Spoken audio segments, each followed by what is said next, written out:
Hello, friends. You have entered the chat with Colette and Matt. It's a weekly conversation about the only damn thing worth talking about in this crazy world of ours. It's motherfucking video games. That's it. Motherfucking. Whoa. Please watch your language. This is a family program. No. Oh, okay. All right, great. I stand corrected. Fuck you, pay me. Did I ever tell you about the fuck you pay me dog? I only recently became acquainted with a woman who runs the site Fuck You Pay Me, which is a site for freelancers. But that's great. That pleases me. Is that from the meme, or is the meme from her? Well, it's hard to say. It depends on how long she's been around, but the meme has been around for a really long time. Okay. And it's a photo. I'm sorry, I just literally cleared my mouth in the mic. I'm so sorry. My throat in the mic. It's a photo of a dog laying on the street. It looks like it's maybe a golden retriever, and someone has put sunglasses on the dog, black sunglasses on the dog. And the dog just looks like it has had enough of everything, of life, of people, of bullshit, of being petted. And then someone captioned this photo, "Fuck you, pay me." And I was like, that is my spirit animal. I mean, and it has remained my spirit animal ever since. And that meme was born in God, I have no idea how long ago that meme was born, but it has a knowyourmeme.com page. So that should tell you. For sure. If you Google how to make a meme, and if there was some sort of recipe, you would say dog, check. Sunglasses, check. Animal or person making a checked out expression or whatever, check.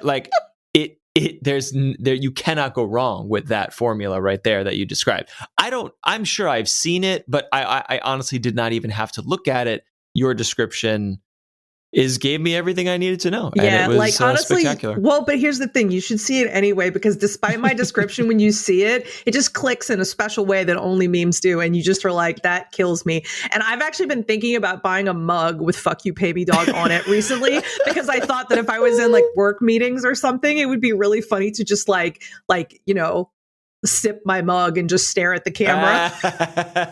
Isn't it great? Isn't there there's a new, it's not etiquette, it's a new framework for communication. Look, none of this is revolutionary, but if you were to attend a meeting in an office and you brought a prop with you, it would immediately be seen. But on a Zoom call, you can lift said mug into frame at the exact moment when the punchline lands. And that, my friend, is comedy. It's beautiful. It's a beautiful thing.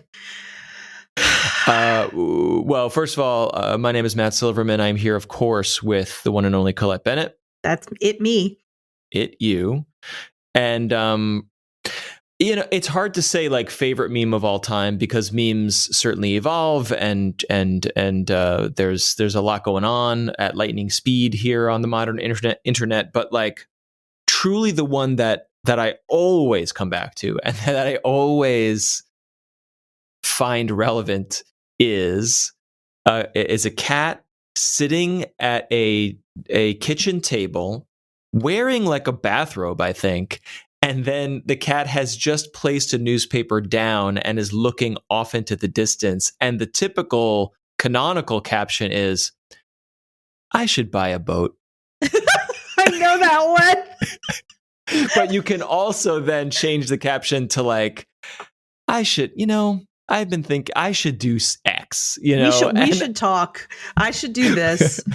Yeah, no, there's no, you're right. It's perfect. That's why I like the customizable meme is such a great thing to me, because most of them are really not good. And the original, the OG is where it's at. But it's just, it's interesting to me that NFTs, which I guess you could say that some NFTs are memes, but if I was going to make a currency out of an item on the internet, I would just make it memes, which I guess it technically is, but you can't pay for your pizza with memes, and you should be able to, I think. Yeah. Here's 6 fuck you pay me dogs, and I don't know, one But grumpy cat circa 2016, like whatever. Here you go. You're talking about memes as currency, which is quite actually antithetical to the idea of an NFT. And like, I know everyone shits on NFTs. Oh, they're so stupid, whatever.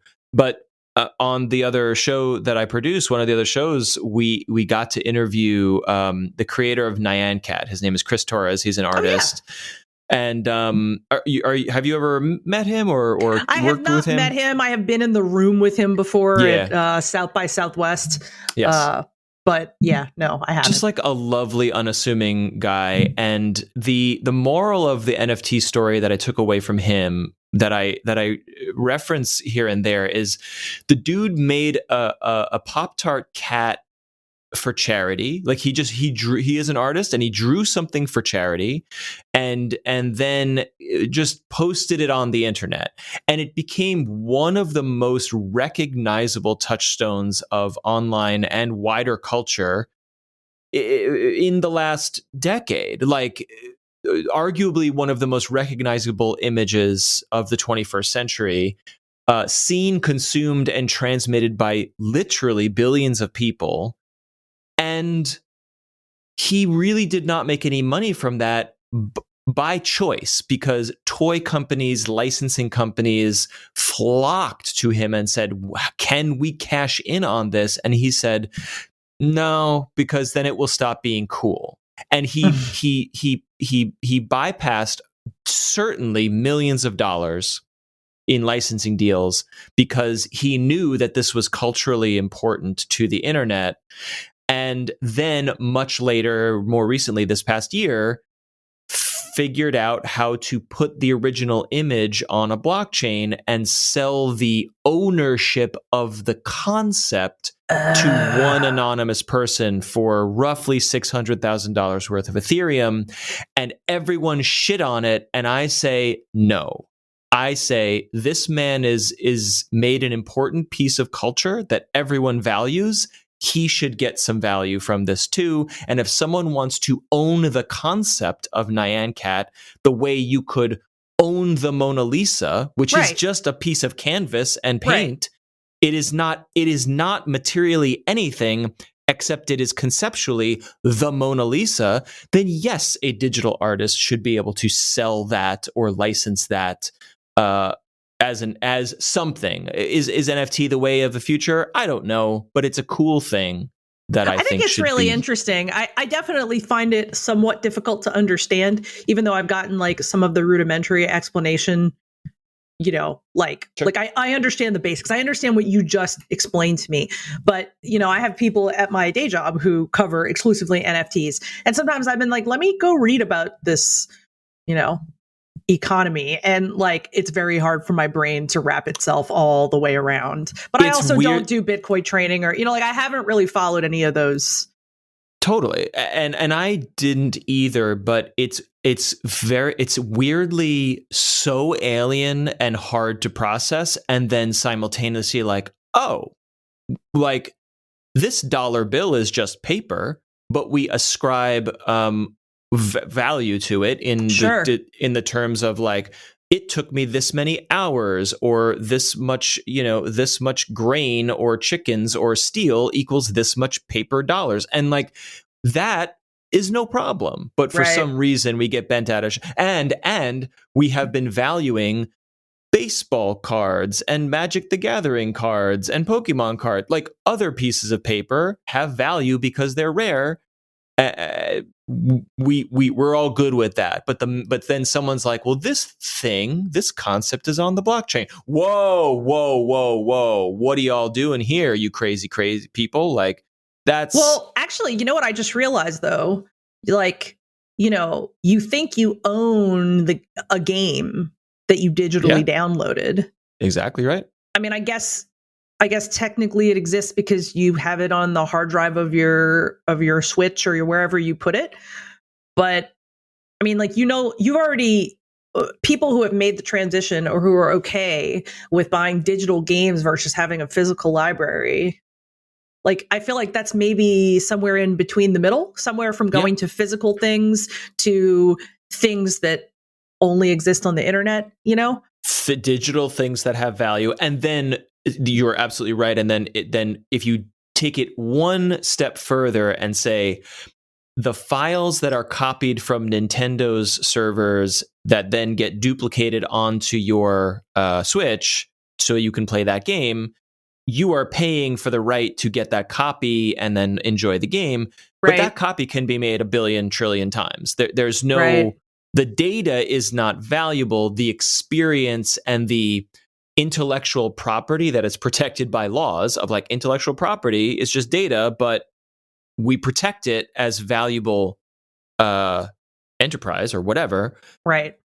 No problem there. An NFT is different because the NFT is a Mona Lisa. The NFT is not a copy of Nyan Cat. The NFT is the singular ownership of the one thing. And in the case of Torres, he took the MP4? The MP4 of the animated video, the original. Like I could download that file from YouTube 600 times, but only one person in the world has the original file. And again, the file itself is the same ones and zeros as the file that I have, but this person's ownership is verified by a network of computers called a blockchain. And that proves that this anonymous buyer is the true owner. The way you would, who is the true owner of a stock? A stock is just a concept. It's just a concept. A piece of a company that is a piece of paper that is just a nothingness, but we protect it with laws, and we are catching up on the sort of cultural valuation of an NFT. And people shit on it also because, you know, when people mine the blockchain with, you know, daisy chained graphics cards, yeah, that's pretty bad for the environment. I get that, but like we can solve that and still have blockchain. Like we can get rid of that shit and still have blockchain technology for medical records and voting and money and decentralizing all the shit so that 8 white guys in a room don't need to decide our monetary policy or our healthcare policy any day of the week, you know? Maybe we should just make cats into a currency. And then like if you want to buy something, you can just go hand a person like 4 cats. I mean, are they digital cats or are they actual physical cats? I was thinking about physical cats, but I mean, I guess the digital cats would make more sense in that, you know, you don't have to worry. You don't have to worry as much about things like, I don't know, like, well, if you use the cat to pay for something, will they feed the cat? Like, you know, just things you would worry about. So what we're saying, what you're talking about here is the cat standard, meaning you must have the physical cats in the vault, in the bank, in your house, but we can represent those cats as digital tokens or dollars, cat dollars, right? But this is like the gold standard. You must have the cats must be present, and that is different from you know, a Bitcoin or an Ethereum or a Doge coin, if you will. This is true. Interesting. Food for thought, to say the least. I don't know why we're talking about this when there is something much more important to talk about, and that, of course, is video games. We asked you what you are playing this week in the Discord and elsewhere. Would you like to discuss any of these fine contributions? I would. Let me go to that page. So it looks like Megalith is playing a few different things this week. He says playing Final Fantasy XIV as usual, but since life has been more hectic as of late, he's been playing more casual phone and tablet games like Mini Metro, Mini Roadways, and Kingdom Rush. And he mentioned that Kingdom Rush was a tower defense game, which is cool because I actually enjoy tower defense. I don't play it very frequently. My first like obsessive tower defense love was the Pixel Junk Monsters game. Okay, not familiar. Loved it. I don't know if you could still play it or not. It was really fun to play couch co-op with friends. But where was this? Where did this? Was this a console thing? I originally played it on PlayStation 3. Okay. I know there were sequels, and I know it was remade. It used to be 2D, and then they made a 3D version, so you might be able to get it now. But it's just a very mellow, fun tower defense game that I really liked the setting of. But yeah, it just reminded me when he said that. I was like, there's probably tons of tower defense on mobile, and I didn't know that Kingdom Rush was like a big thing. So I was like, maybe I'll look that up. So I looked it up right before the podcast. And sometimes I like to have a phone game to play when I'm just like, I don't want to sit in front of my computer. I don't want to go sit on the sofa and look at the giant TV. Like, I just want to lay in bed and play a game on my phone. Amen. I'm going to be sharing a little bit about that in a bit. Excellent. Everything about tower defense sounds good to me. I dig it, and I understand the genre. I am struggling to recall any tower defense games that I have sunk my teeth into, and it's one of those we talked about a little bit. It's like, there are genres where you're like, okay, that's not for me. Like, I'm not gonna. I get it. I'm not. It's just not my thing. Yeah, tower defense it occupies a weird space for me of like, oh, that looks really cool and really fun. I've never gotten into it, and I actually don't know why. And maybe so. Is there like a gold standard tower defense thing that's not, I know Dota's not really this, but like that's not like an RTS kind of thing, right? The problem is that I'm honestly not well informed enough to be able to answer that. Mm-hmm. The only one I've ever really played is Pixel Junk Monsters, which, by the way, I just looked on my phone, and you can play it on Steam on your computer for a whopping $9.99. Nice, so if you ever decide you want to try it, that is where you can try it. And I might have to get this just to replay and remember, because it is a lot of fun. It's just a random game that just hit the itch right, I guess, Totally. But yeah, I'm trying to think off the top of my head. I'm like, have I ever really played like any other regular tower defense? And I can't think of anything. I'm certainly speaking out of turn, but like, think of any genre and you could usually pick out one or a handful of games that are like, these are the games that define this genre. Yeah. And tower defense, strangely, I don't know if it has like that singular franchise or something. It's interesting. Okay, I gotta look. Best tower defense games. Kingdom Rush is the biggest one. Oh, wait. Plants vs. Zombies is technically a tower defense game. Okay. That's the only other one I've ever played and loved. Yes. Apparently, and it's on everything. It's on everywhere. Everything ubiquitous. You could possibly.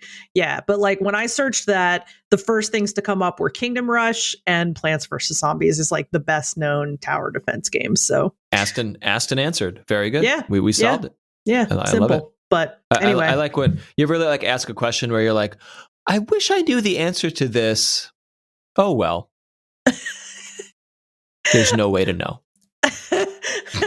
That hasn't happened in a very long time. But when I was a like early teen, 13, 14, sometimes I would wonder things, and then I would go sit down in my living room, and we had an Encyclopedia Britannica collection, and I would like try looking things up in the Encyclopedia Britannica, and let me tell you, that makes me feel like I am about 758 years old. I never want to be a back in my day, things were different kind of person, but there is a fascinating line that people of our generation live astride, where we remember what it was before information was instantly accessible, and now we know what it's like on the other side. And it's not a judgment call. It's not saying it's better or worse. It is just we have lived through a profound generational shift that I don't know. I don't know if there will be one as profound as that. There might be an uploading consciousness kind of a thing, or there's another, or a genetic. I think, what I say often is like when my kids will say, "Hey, can I get the the brain implant because that everyone else is doing it. Like that's just what you do. That will be the generational shift for us of like, ew, that seems weird. Except it will totally give our kids the abilities and the access that we could never dream of. And I don't know. Yeah, I always wonder if the internet is going to be implanted inside our bodies before I die, like in your eye or like, whatever. Like that's my first novel when I wrote it. Like the internet was accessible via a contact lens that you put in your right eye, and that was how it worked, and you accessed it with like 2 blinks or something. And I was just like, man. Anyway, they've already got, Google Glass, all that kind of like stuff, seeing the internet in your glasses. So I'm like, can't be far. Can't be far. It's certainly, I mean, the Facebook, funny. I mean, we're recording this on Wednesday during the week. And like, I just saw a headline that Facebook is about to change its name. I know, not that's the so site. insane.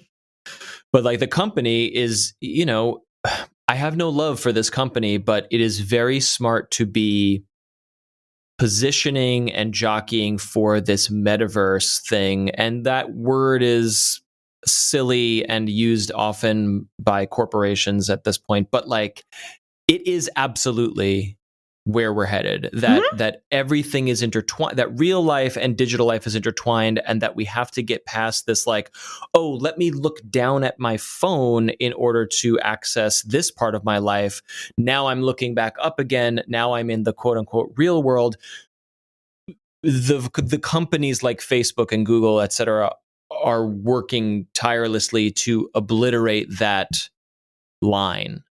And when we get there, it will be the glasses, it will be the contact lenses. And I don't view that as bad. I view it as inevitable, and that we have to do that conscientiously, because we sure did fuck up a lot of shit with the mobile revolution. Yeah, that is true. Well, I guess we'll see. I know that there's going to be a day that will come where something happens, technology related in this vein, and I'm like, oh, and then I realize like, shoot, I'm old, We're old. And it's like, well, can't do much about it. So it is what it is. Yeah. Life Force Kyle says that they are playing Tony Hawk's Pro Skater 2 on PS1. I wonder if that is like on the PS1 box or what that is. I just need me some airtime on the bull ring and that soundtrack. This is a huge blind spot for me. I don't care about skateboarding and thus have no interest in the skateboarding games, but the passion with which fans talk about these games, I respect it, and I think it's really cool. Yeah, no, I'm on the exact same page. I think the last game I played was Skate or Die for the NES. So that should tell you something. Same thing, same page, but yeah, it is cool that, a PS1 game, that's cool that it's held interest for Kyle after all that time. That's really awesome. Yeah. And Pat Saitama, otherwise known as the man that I live with, is playing Back for Blood and Deep Rock Galactic, both of them with one of his buddies who he plays games with a ton. I have only played Back for Blood once, but I really want to run it with several other members of the Discord. So if you're hearing this and you are like, ooh, I want to do that too, you should hop in our video games channel and say so, because I want to do the thing.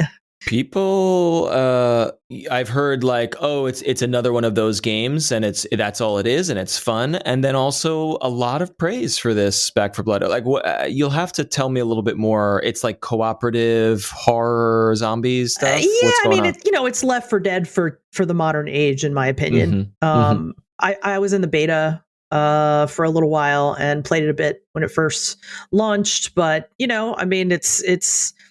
it's literally just an excuse for you and your friends to, get together and blast the shit out of zombies together. I mean, that's kind of it. Sounds good. My thought about it when I played it was that it was it was a formula and things looked good. They moved well. It was a hell of a lot more advanced than Left 4 Dead was back in the day.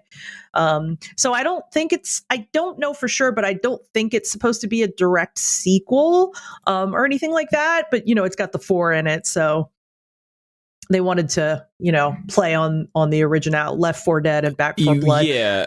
Left 4 Dead is also a blind.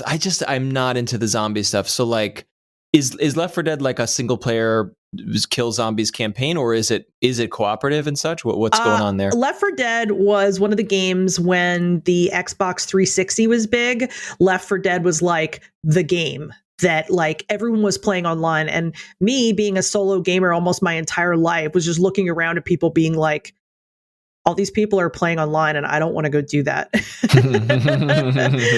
And that was a long time ago, of course. So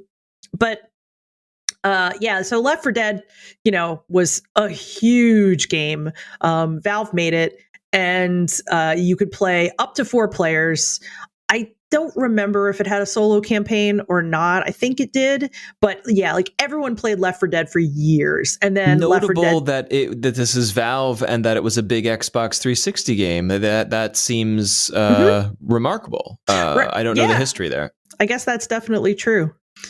I didn't think about that, but you're right. But yeah, that's the basically my understanding was that Turtle Rock made Back 4 Blood, and that, oh, you know what? I'm wrong. I thought that the same folks that made Left 4 Dead made Back 4 Blood, but I just looked up the Kotaku review and it says Left 4 Dead is Back 4 Blood is heavily inspired by. Okay. But does not feature any of Left 4 Dead's like specific enemy types or identifying aspects of the brand. So I mean, I guess you could call it a clone in a spiritual way. A spiritual sequel. Yeah, but I mean, yeah, you definitely have to. You definitely, I think, have to have a soft spot for the Left 4 Dead series. I think either that or you're just like, I like shooting zombies. Like, like that's just what it is. So yeah, if you're not a big zombie shooting person, but like if for me, I feel like these days I do want more experiences with friends playing games online. I don't want strangers, but I do want friends. For sure. So I think that has been like more appealing for me lately. And if you don't like shooting zombies, by all means, shoot some space bugs, because I cannot say enough like amazing stuff about Deep Rock Galactic, because it is simultaneously shooting space bugs, which is always fun, but also an extremely tactical, cooperative. I don't know if it's voxel, but it's like everything in the environment is malleable and mineable, and so you're just in these procedurally generated caves. And you're slinging zip lines, and you're drilling through walls and mining resources. And the loop is great, because I was thinking about this recently, because as you know, I love Sea of Thieves, but the entire grind for Sea of Thieves is simply to get gold or standing, which then unlocks cosmetics. And it's really cool. You can make your ship look like whatever you like, all different cool stuff, and your cannons and your outfits and the emotes. Like the cosmetic game is spectacular on Sea of Thieves. But like I found myself being like, I guess I could do this thing again for what? To get a cooler sail? Like I felt like I had gotten to a place where I had gotten everything I wanted out of that game. And Deep Rock is similar, but also has some gated progression around weapons and certain access to certain like weekly deep dives and forging certain kinds of specialized upgrades. So like there's a really good but not overly complex like system of like, yeah, I want to go back tomorrow to do this mission and that mission and that mission, because then I will unlock a weapon mod for this gun, which will then allow me to do the next thing. And I love that. That is my jam. And you can get a cool hairstyle and you can get a cool beard, and it's really fun. But that mix of like cool cosmetics with tactical progression, yeah, is why Deep Rock is a top tier cooperative sort of like, this is my lifetime game. Like, I'll dip into this kind of game for a long time. 100 hours, 200 hours, 1,000 hours awesome. kind of thing. I mean, you so can't say that very often about anything, really. No. So you really where is Pat in that? Is he scratching the surface or getting pretty hardcore with it? I think they've probably played 5 or 6 times. I'm actually not sure how far he's progressed because he hasn't told me too much about like where he's currently at. But I should ask because, yeah, I am a bit curious about where it is for him. But he has basically said a light version of the same thing about how engaged he is and how much fun it's been and how he just kind of foresees that it could go on for some time and he could keep enjoying himself. So especially with a friend or two. Yes. And the matchmaking is fairly, and this is actually another thing I'll praise the game for. It's the matchmaking is not really about skill; it's about shared goal. So it's like, hey, I need to complete a like a defense mission or something. And so you choose the mission and you say, yeah, hop in with anyone, and everyone who joins you in the mission needs that mission too. So they're all working towards the same goal, and you don't really need, and it's actually interesting to be playing with friends because depending on where you are with the game, you might need something totally different. So, hey, let's go on this mission, let's go on that mission. Like, you might have different goals. I don't know if that would cause a conflict in sort of the path that you would take on any given session. So I don't know. I find that interesting, and there was no trouble playing with randoms. And also, voice chat is not common in this game. It's not culturally relevant to the game. So like, it's just people hopping in, text chatting, saying, "Hey, you ready to pop this this giant creature egg? Oh no, wait, let me set up more guns, and let me set up let me order a resupply. Okay, we're all set. Everyone loaded up. Okay, let's go in. Let's do it." And that coordination just over text is really key on some of the harder missions, which I found really compelling. Mm-hmm. Pretty freaking cool. Yeah, maybe one of these days I'll get around to trying it myself. Get in there. Let's get a squad together. There's an update coming too, I think. So I've been keeping an eye. I haven't played it in a while, but I've been keeping an eye on like the Discord there and such. So yeah, keep us posted. Yeah. But in the meantime, let's unpack. So what I did there?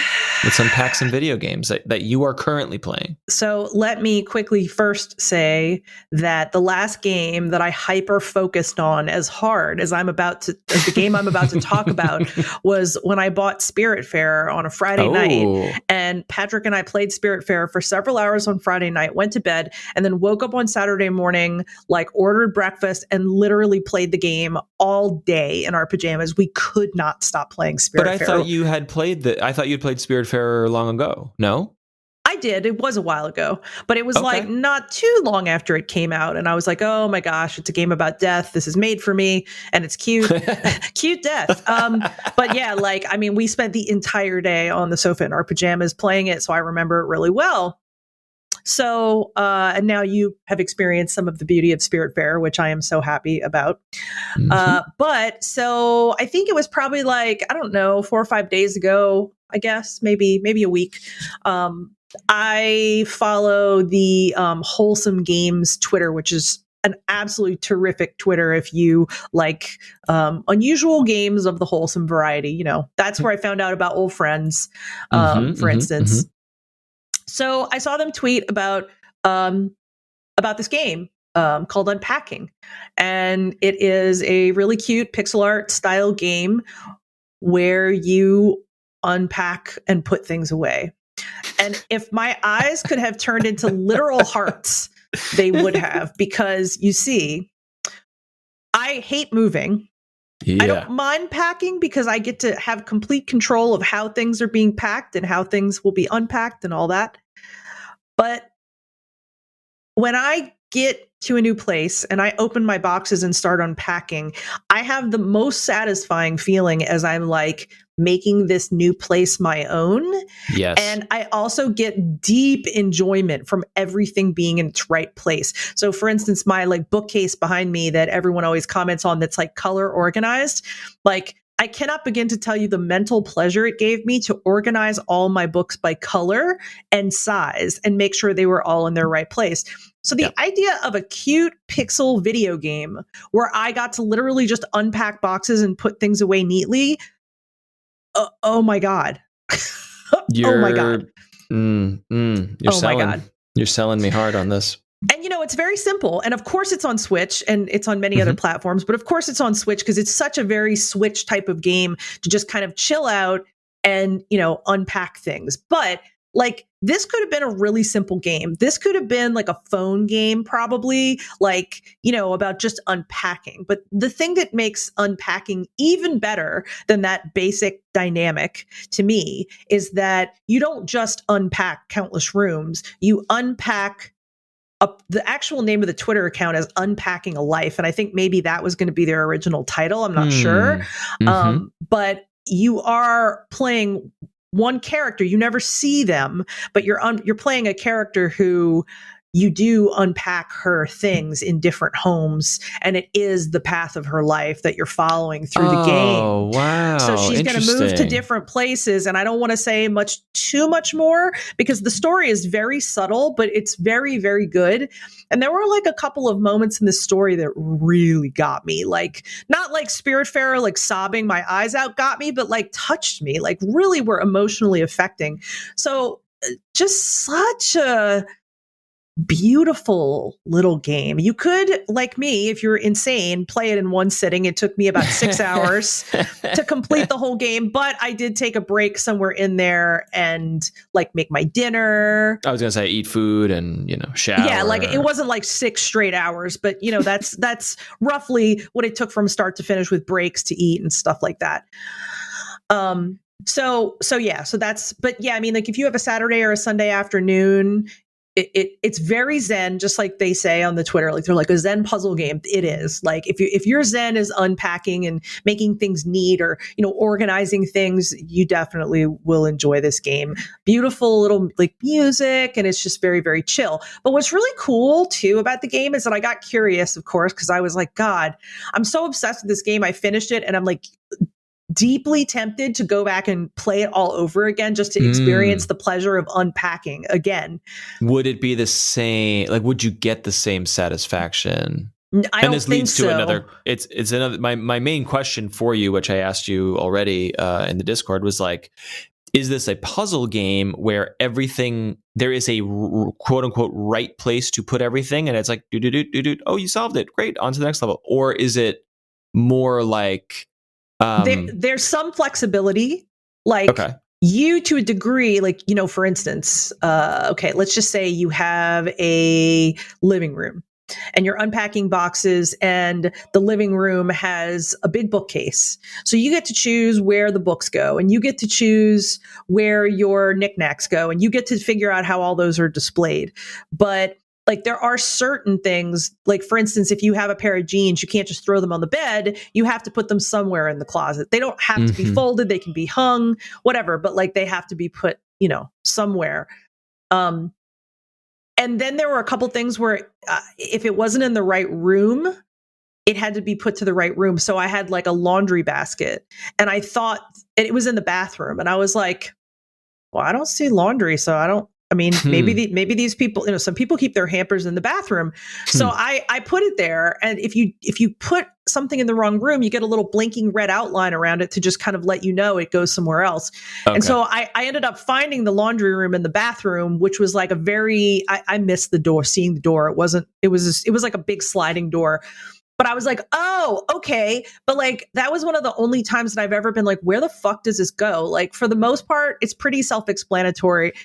We know, right? We know where things are, like in homes. You're not like, gosh, like, what do I do with this blender? Like, let me go put this in the garage. Like, you know where it goes. But I guess I was wondering, is it a like, in Stardew Valley or Animal Crossing, the real joy of a game like that is like, I can get the things I want and place them where I want. And of course, I'm putting kitchen stuff in the kitchen, but I can put the cabinet over here and this over here to make it my own? And is this a make it my own game, or is this a solve the Rubik's Cube game? And maybe a little I feel both. like it would almost fall somewhere directly in between those two, because like, you know, you can't be like, I'm just going to pile all my clothes on the bed, because the game will be like, no, you can't. But like, you know, you can choose to put your toys along the edge of your bed or on your windowsill or, you know, on your bookcase or wherever. But like you have like stuffed animals, and like your stuffies always end up in your bed because, you know, someone designed this game and was like, well, that's where the stuffies go. And I would agree that's where they go. Yeah. But like, so yeah, it's kind of in the middle somewhere, you know, but like, oh, and that's right. I forgot to mention the game has a little, two little cool things that it does. One thing is that it allows you to take in-game photos. So like after you arrange your room, you know, you can take a photo. And then you can also, as you go, unlock stickers, and the stickers you can use to design your photo. So like, let's say you take your photo and then you can like put stickers all over it. It's very like high school, like designing something for your locker, and it's like precious. Love that. So yeah, it's just, I really can't say enough great things about it. The only thing I could say about it is I just wish I could just organize and unpack rooms forever. Because I love it. Like, it's like the kind of thing, like, you ever have a game that you're like, you know, I just play this game because it like de-stresses me. This is that game, one of those games for me. And I wish that I could unpack more rooms, you know, but on the other hand, the story arc is so kind of perfect and so sweet, that I also am like, no, it shouldn't, like, I'm glad there wasn't another room or another house for me to unpack. It ended where it was supposed to end, but another part of me is like, I want to unpack forever. It could be, if it was made differently, it could be an endless game. Like imagine if the rooms were somehow procedurally generated, where every time you load it up, or you could say like, I would like to do a large room today, or I'd like to do a narrow room, and it would go bloop, bloop, bloop. Here's a new room that is fresh and unique because it's generated, and now you can just zen out, you know, like a Tetris board, or like a, you know, like a Minecraft world or something. Not quite that complex, but it's not that. It's a self-contained story, which sounds beautiful. Honestly, it's lovely, and I cannot recommend it enough to anyone who's hearing what I'm describing and going, ooh, that sounds so satisfying. It is. It's like all those, like, you know, like if you've ever seen like, oh, look at these satisfying GIFs. It's like a satisfying GIF, but in like a 6-hour game or 5-hour game. Totally. But and then one more small, really cool detail. I found out after researching the company that made it, which their name is Witch Beam, like WITCH, Witch Beam. I found out that they've been working on Unpacking for years. Wow. And it's won a bunch of awards, which is really, really cool. I believe it won like Game of the Year at like the Australian like Game Awards, because it's all the creators are Australian. But it was really interesting when I found this out. So when they were working on the game, they had a GIF of a room being unpacked and like put away, and this GIF went super viral in I think 2018. Yeah, super viral in 2018. Here it is. And so they had to figure out a way to keep people interested in what they were doing for 3 years, because they were nowhere right. They were nowhere near done. So yeah, I thought that was fascinating that somehow, some way they worked it, but they had a really nice industry interview with the website Games Industry, or I think it's gamesindustry.biz, I think. .biz, yeah. Yeah, but they had a lovely interview with them about it. And it was just really fascinating because they figured out from like the way people reacted to the GIF, like it wasn't going to be like a main game they were going to pursue. It was like a side passion project, and they didn't know if they would ever like even get it done. But when they saw the way people reacted, they were like, wow. And so they they put more priority on making it. Last note about this, I'm playing press like early review code on it, which they offered to me and was incredibly kind. Thank you so great. freaking much. That's great. because I'm so in love and we'll talk about this game forever. But for everybody else, the game actually comes out on November 2nd. So you have a little bit longer to wait. And if I'm not mistaken, you can play it on like, Humble Bundle has it, Xbox will have it, and Switch has it. So almost everything except PlayStation you can play. Feels like it could be mobile too. I'm actually surprised that they did not go mobile first. Well, it's interesting when you see the rooms. One thing I noticed on the Switch was that like they have little functions that allow you to zoom in really close so you can like see small items, because you end up unpacking a lot of like action figures and like tiny little containers of like markers and stuff like that. And I wonder if on mobile it would just be too small. Like perhaps you would use your fingers to zoom in, but still, like, I don't know. I'm not sure. Hard to say. Interestingly, and I know this because I have thought, I think a lot about like streaming games to phones and things like that. My phone is the screen of my phone is the exact same size as the screen on the Switch Lite. And therefore, and that's neither good nor bad. It kind of just means like, oh, if I can play it on a Switch Lite, I can play it on a phone or vice versa. But I have been burned. There have been occasional Switch games where it's like, oh, y'all didn't like boost up the font size for Switch handheld, and now this is like I have good eyesight. Like of all my challenges, eyesight, I'm good. You know what I mean? I don't wear glasses, or I don't have to squint. I can read fine text. And there is one or two games where I'm like, well, I can't dock this Switch and I want to play it handheld. I literally cannot read this fucking game, and therefore it is unplayable. And you messed up. You ported to a platform and you did not port it correctly, and so that is so. But anyway, if this game is playable on Switch Lite, then it should be playable on most phones. And it's not a criticism, honestly. Like when we think of mobile games, they are cheaper or they are free, and they are usually not as robust, stereotypically. And so there's something to be said of like, oh no, this is a quote unquote real video game that is being released on real platforms. And what does it cost? Is it maybe a $20 kind of situation, or $30? Oh gosh, no. I think it's like $14.99 or something like that. I mean, which is too much for most mobile games, but sounds spectacular for a really nice 6-hour Switch experience, right? It's great. It is really, really great. And I only wish that, every once in a while you play something and you go, I wish I could completely erase that memory so I could go back and play it again for the first time. It got that very rare award in my mind. So pretty nice. But it's not the only thing I played this week. But I have not played the other thing deeply, so I'm just going to quickly touch on it. I believe you were the person to link it. Were you the person to link it in the Discord in the game Inscryption? Oh, yes. Okay, so I knew nothing about it. Okay. I had not heard of it. I see it was a Devolver Digital game, but I had no idea. So for those who don't know what that is, Inscryption is based on, this actual Steam description, an inky black card-based odyssey that blends the deck building, roguelike, escape room style puzzles and psychological horror into a blood-laced smoothie.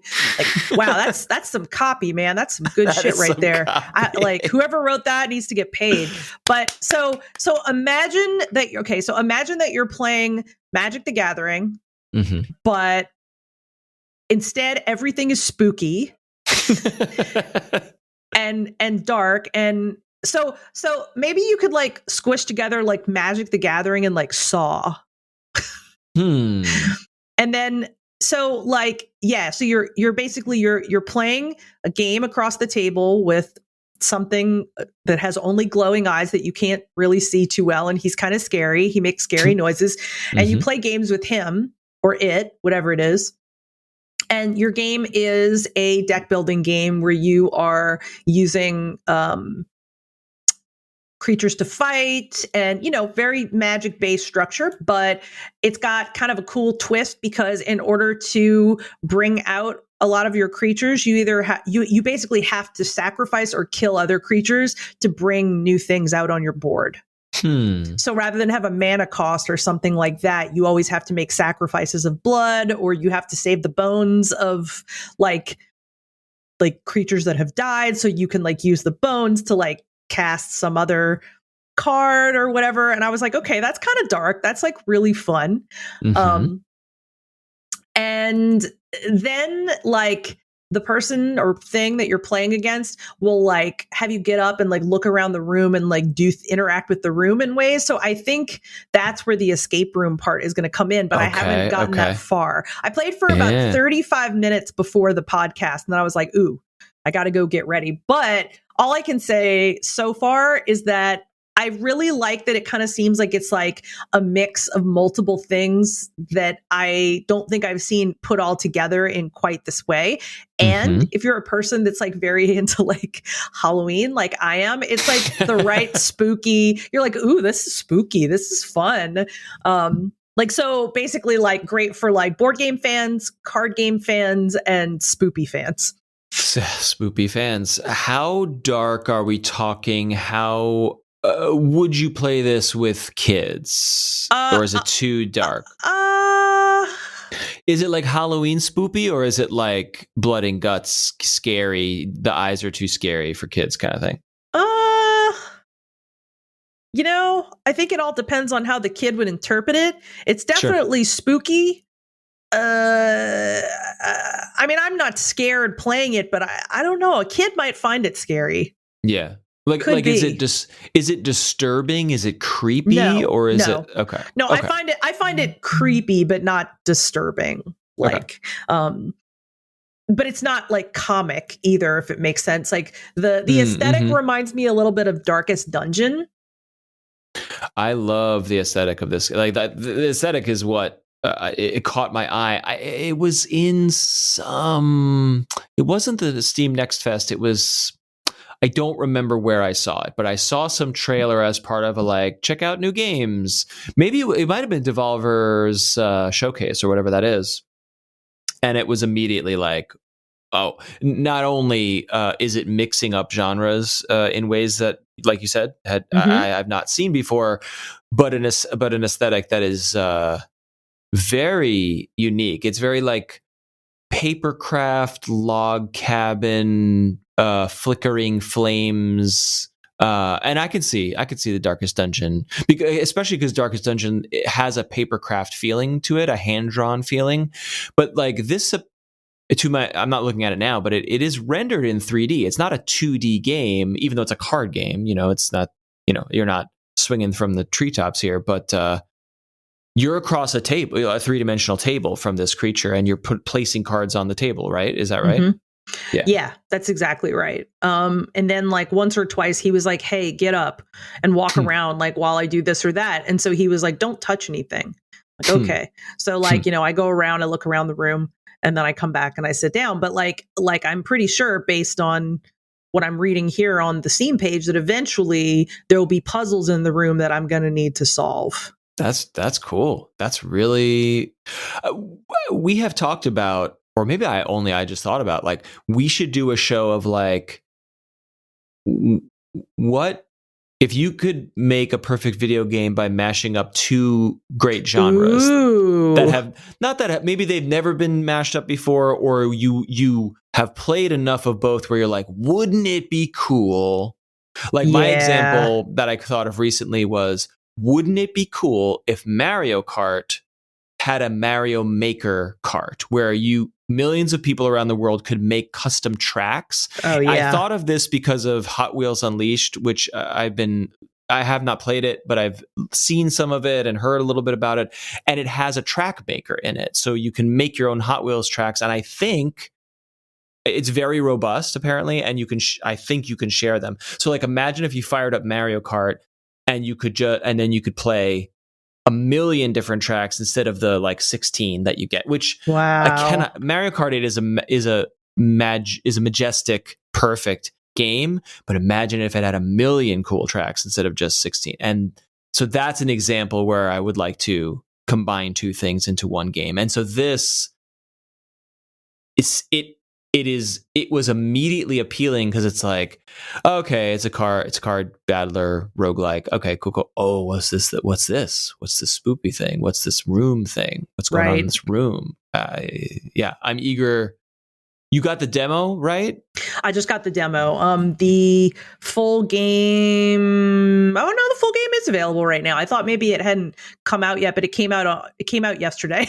Yeah, just recently. Just came out. Yeah. So, but I would like to know it. I hope that the demo gets you into the room gameplay as well. You know, so that you can eventually speak to both before you decide to purchase. Yeah. I mean, I would like that too, but I'll be honest, like for the price, I think it's currently 10% off. So it's $17.99. I would straight up buy it right now as what, just because it's so unique and I love the design. I love the overall, like I've had a lot of fun in that 30 minutes. Also, you know how on Steam they do the thing now where like often the developers will broadcast the game live at the top of the page. They're doing that like right now. So if you wanted to see like more advanced, you know, into what it does, you could also watch that because I see they're doing more. That. Yeah, I do too. I really enjoy that. I think it's a really cool addition to Steam. So and sometimes they kind of hide the fact that it's like it's a rebroadcast, like it's just a looping video of a previous stream, so it's not always because like you're on Steam, you're like, these guys are live again, holy shit. But it's, you know, but it is good to see non-trailer gameplay is I will never buy based on a trailer. I will always go to Twitch and watch the gameplay. No, I agree. I do think that, you know, that's always, in my opinion, the better way to go. But I mean, it does have coming up on 1,200 reviews, and the current, like, you know, consistent, overwhelmingly positive is what the consistent theme has been. So I'm like, that's pretty good. So I'm probably going to pick it up. It's a cliche at this point, but I'll echo the chorus of people who are like, oh, a Devolver game? Yeah, I'm sure it'll be great. This seems good. Let's just buy it, you know. I'm trying to think if there are other Devolver games that I've actually like dug deep into because I've known of them for a long time. Like I want to play Death's Door. I haven't played that yet. They made Enter the Gungeon. Patrick loves that game. He loved Carrion. Oh, they made Gris. I loved Gris. They made Loop Hero. Okay, yeah, that's a good point. And Loop Hero, yeah, there is a lot of really good stuff here. So, yep. Well, they're probably going to have my money then. Get that 10%. This is good stuff. Any other tidbits here? You have, I think you have sold me on Unpacking, and it's not so good.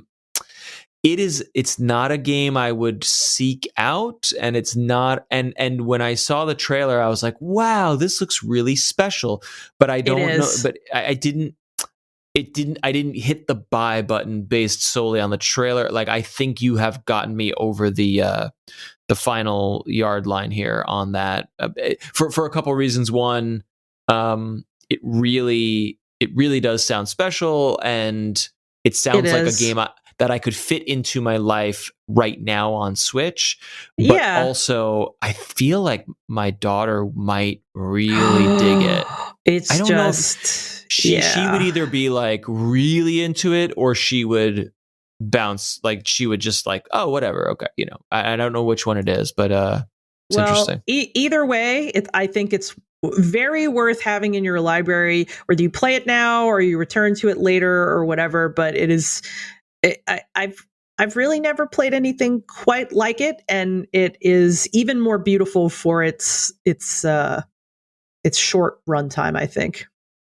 You gotta love this, finding a game that's like, there's nothing like that. There's no genre for this. There's no comparison point.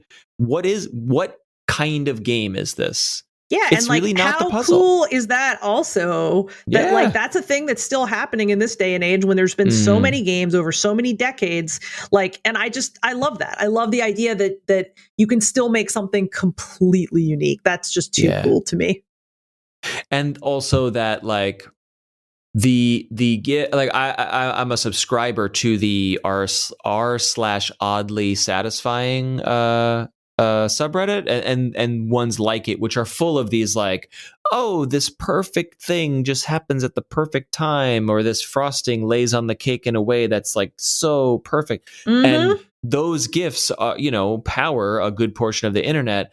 And so what happened here is like someone made a game about that feeling, and also a GIF of the gameplay gave people that feeling, which then got people excited about the game, which is about the thing.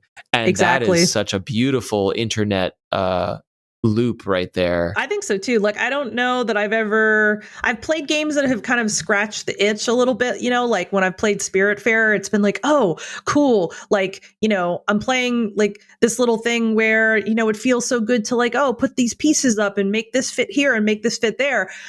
And like, I feel like there's definitely like an appeal of like a little bit of like Tetris, right? Like it's like anytime you're trying to fit things like that. And there are certain parts of Unpacking where you're like, oh, I'm going to have to move this because if I don't, then there's nowhere for this to go. And then, blah, blah, blah.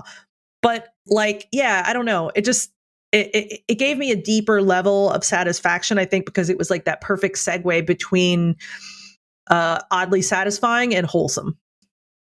The feeling of sliding the 4-block straight Tetris block, Tetramino, I guess is the technical term, into the thing to get the Tetris. That happens occasionally in a game like Tetris, and it's that really great, like, yeah, nailed it. They made a whole game about that. Yeah.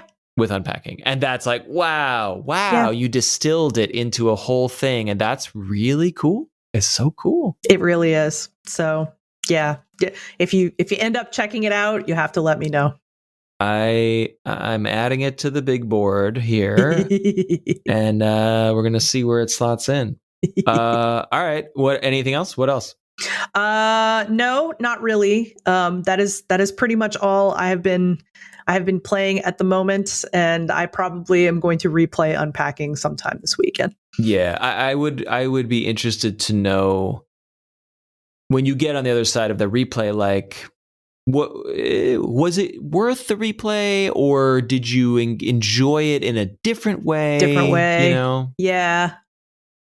No, I definitely can report back about that, but I feel like I might enjoy it in a different way, but we'll see. That's a show in itself, an episode in itself too, of like, what games do we replay, and what do we get out of them? What's different? Definitely. I aspire to replay. I have a list of games that I would really love to replay, and for some reason, I just have this it is this chronic feeling of, well, there's so much more to play. There are so many new things that I have to play. So how could I waste my time? It's literally video game FOMO. Yeah. Video game FOMO. So fucked up. But it is fucked up. And we should recognize that replaying, like rewatching a movie or rereading a book, it's like, oh man, I saw all this other shit I didn't see the first time because I know the ending or I know the mechanic or whatever. That's very valuable from an artistic and criticism point of view, I think. I tell you what, one last note. We've talked before about my Zelda once a year habit. This is definitely a game I can see myself periodically returning to and going, I just want to play it through again. I just want to have the experience again, even though I know what the story beats are now. Right. Again, you've sold me, but like, it could have just been a mechanical game, but there is something about moving that is emotional and traumatizing, and especially it seems to be about a kid or a teenager or something.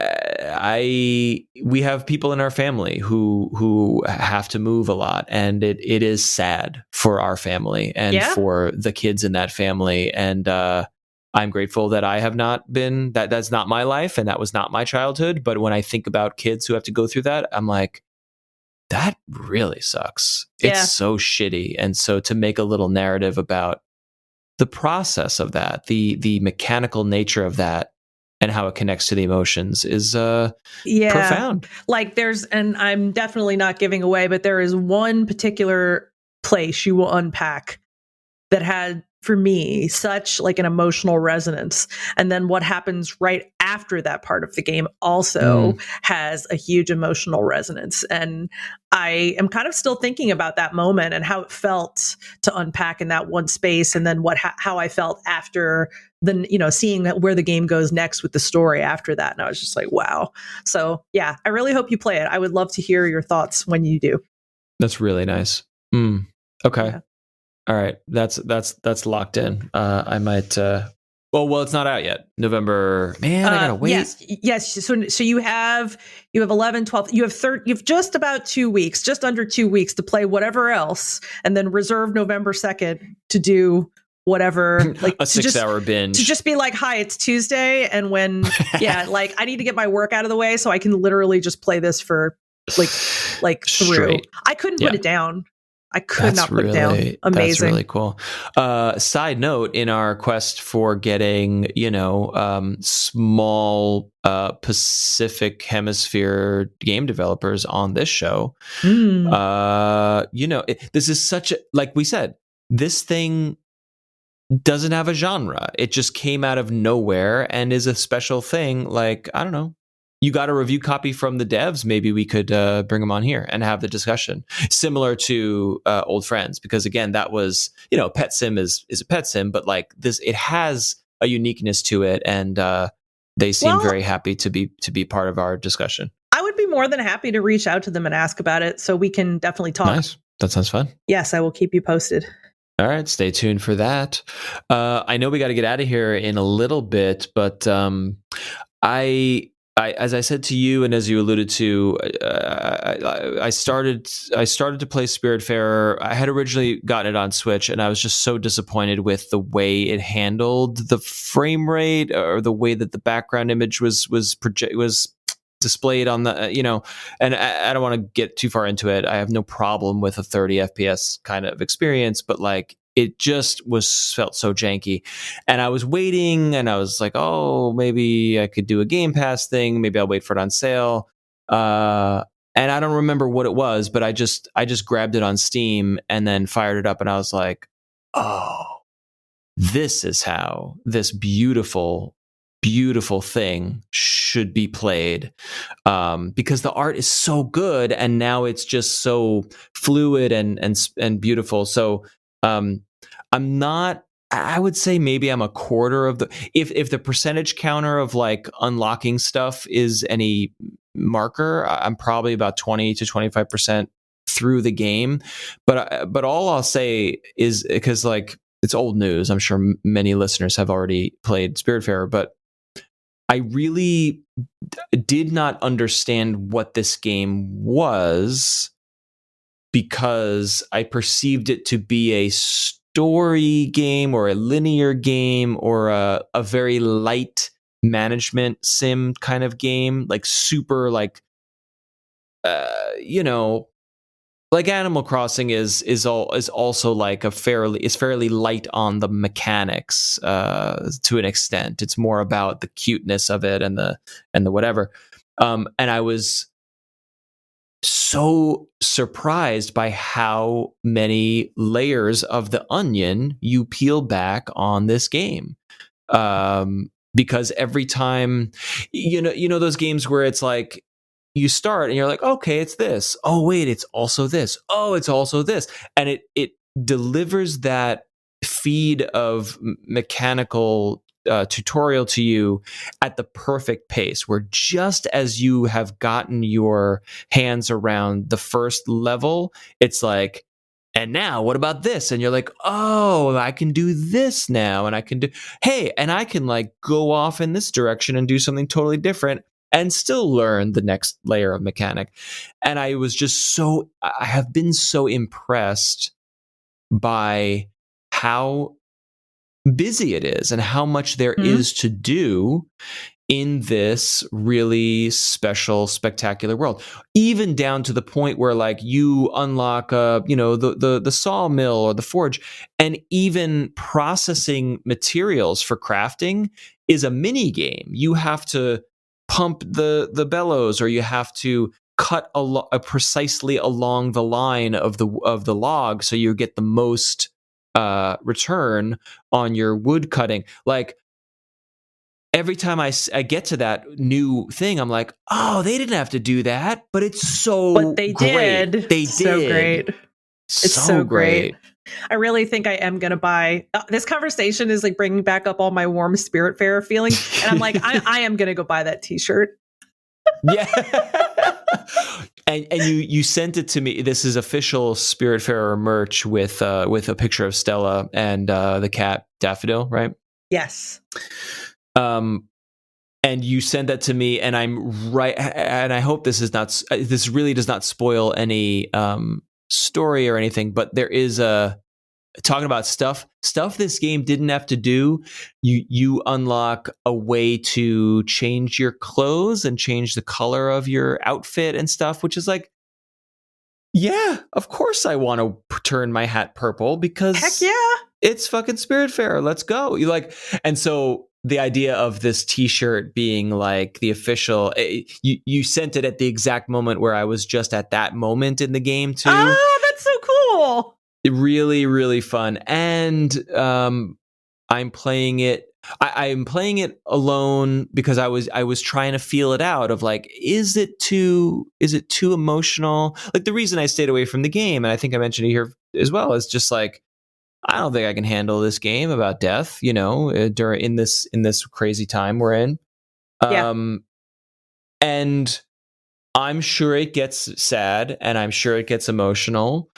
But so far it hasn't been too heavy. And also my daughter, who is 8, it has expressed interest, and now she wants to play it along with me. Nice. And so we have been. There's a couple of like curse words, and there's a couple of characters who like smoke cigarettes and say, "Oh, this fucking guy, this bastard," So I'm mindful of that. Like, it's nothing she hasn't heard or seen around the house anyway. So I don't care about that. It's more about like, when these spirits pass on and this gets heavy, how much of that is going to be with the kid, with her, and how much of it won't be. And again, I really won't get into any spoiler territory, but like, I think it's understood that the game is about, you are carrying spirits of the departed from one end of the world to the other end.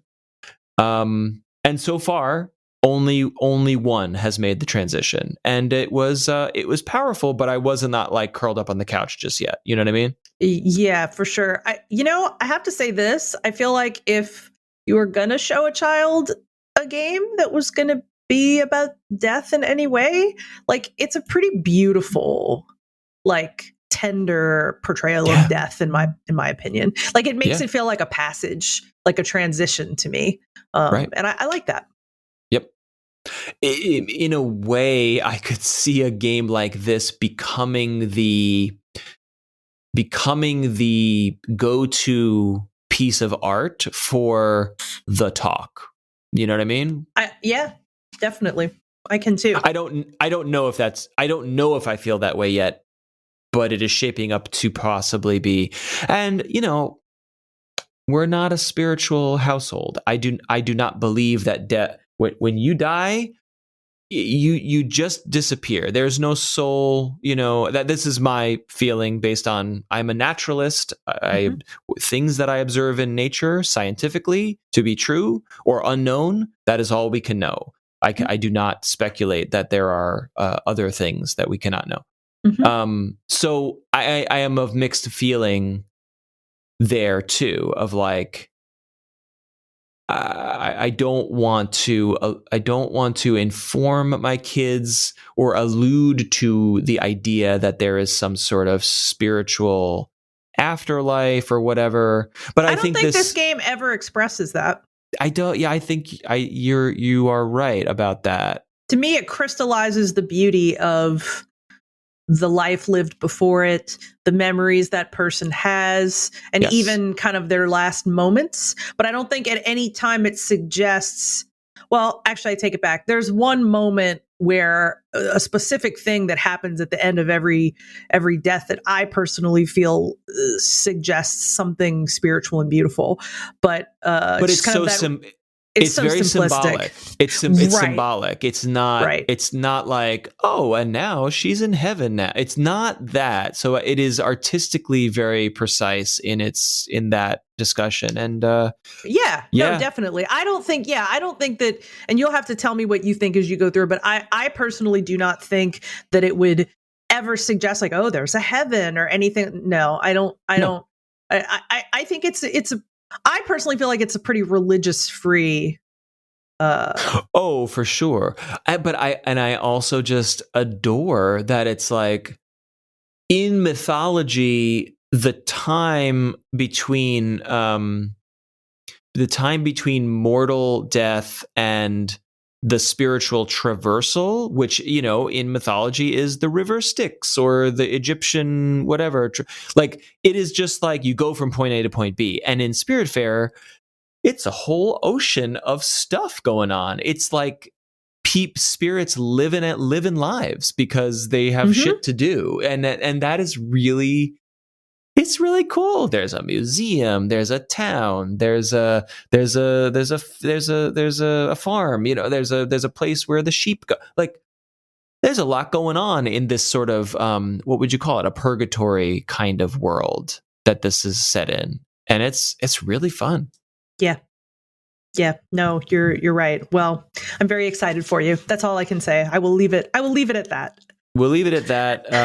I know we have to wrap up. I'll drop one more thing here that I will not talk about at length, but I would like to talk about it on a future episode, and that is, I am pretty in on Eve Echoes, which is the mobile version of Eve Online.